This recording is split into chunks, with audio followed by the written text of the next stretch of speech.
Limiselwe umhla wamashumi anesine kuFebruwari ityala lomfundisi osezingxakini waseNigeria uTimothy Omotoso kwinkundla ephakamileyo yaseBhayi. Uvele nje okwethutyana namhlanje nabanye ababini atyholwa nabo uLusanda Sulani noZukiswa Sitho.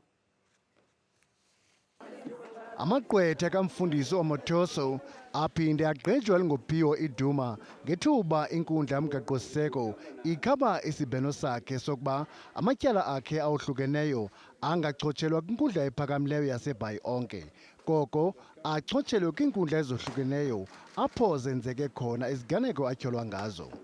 Omotoso utyholwa ngokudlwengula, unaniselwano ngemali nokuthutyeleziswa kwabantu. Eli tyala limiselwe umhla wama-24 kuFebruwari.